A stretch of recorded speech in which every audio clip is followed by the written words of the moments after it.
आराम से किया। आइए थोड़ा सा हंस मुस्कुरा करके भगवान की कथा देखिए। आज मेरे गोविंद सबके यहाँ, आप कल आप लोग देखे कि ब्रजांगनाओं के यहाँ जा रहे हैं। कोई एक ब्रजबाला या करके बोल रही है कि हे गोविंद मेरी दही चुराने कब आओगे, मेरी मटकी फोड़ने कब आओगे, मेरा मक्खन लेने कब आओगे। अगर कन्हैया कुछ नहीं बोलते तो गोपी बेहोश हो जाती। गोपी तब तक बेहोश रहती जब तक कन्हैया की मधुर मुस्कान वाली आवाज गोपी के कर्ण बिंदुओं में नहीं जाती। जब गोपी के कान में कन्हैया कह देते गोपी कल आऊंगा, परसों आऊंगा, नरसों आऊंगा, तब गोपी को होश आ जाता, तब गोपियों को होश हो जाता।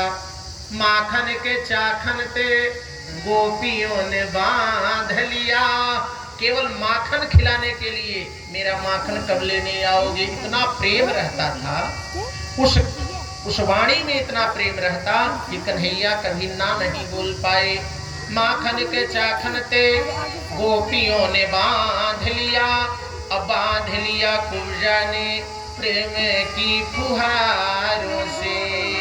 जिसके हृदय में प्रेम होता है कन्हैया उसका साथ कभी जीवन में छोड़ने वाले नहीं है। बोलिए गोविंद भगवान की।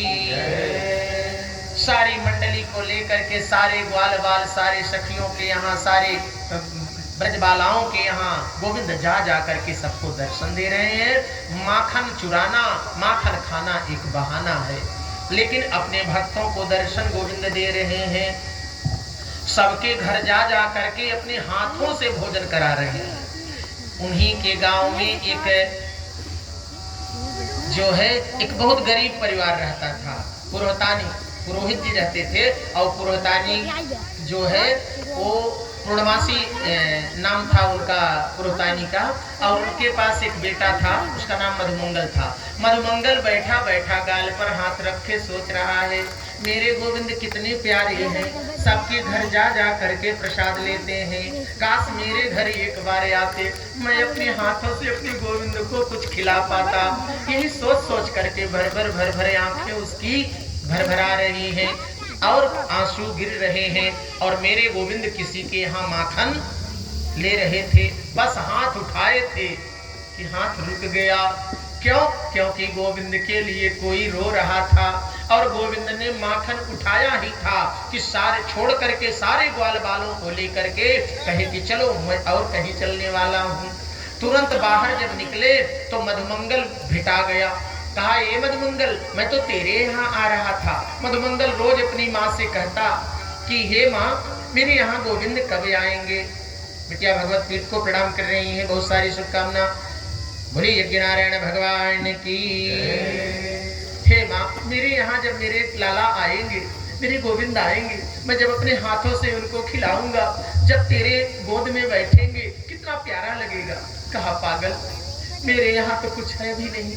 मेरे यहाँ मेरे गोविंद जब आएंगे, मेरे लाला जब आएंगे, मेरी गोद में बैठेंगे तो ताजा ताजा मक्खन खाने वाले मेरे गोविंद, मैं क्या खिलाऊंगी उनको। 3-4 दिन से तो देखो घर में कुछ नहीं है, महाराज जी भी कुछ नहीं ले आ रहे हैं, अब क्या करें। इतना बात सुबह हो गई थी थोड़ी देर पहले, और जैसे गोविंद मिले, गोविंद ने कहा मधुमंगल मैं तो तेरे मैं घर आ रहा हूँ। मधुमंगल के होश उड़ गई। मधुमंगल ने कहा अभी माँ तो कह रही थी कि 3 दिन से घर में कुछ नहीं है, और मेरे लाला जब मेरे घर में चलेंगे बैठेंगे तो इनको देने के लिए क्या मिलेगा। थोड़ा सा घर में एक बार जाऊं, चेक करके आऊं। गोविंद धीरे धीरे आना, मैं थोड़ा सा पहले चल रहा हूँ। दौड़ करके मधुमंगल आया और अपनी झोपड़ी को जब चेक करने लगा तो झोपड़ी में कुछ नहीं था। जब झोपड़ी में कुछ नहीं था, भर भर आंसू गिरने लगे। झोपड़ी के एक कोने में एक हड़िया रखी गई थी। जब हड़िया को खोला तो उसमें हरी हरी दही रखी गई। 7-8 दिन की दही बज बज कर रही थी, झाड़ मार रही थी। और जैसे मधुमंगल ने नाक को लगाया, इतनी तीक्ष्ण गैस निकल रही थी कि उसको मिचली सी आ गई। कहा मेरे कान्हा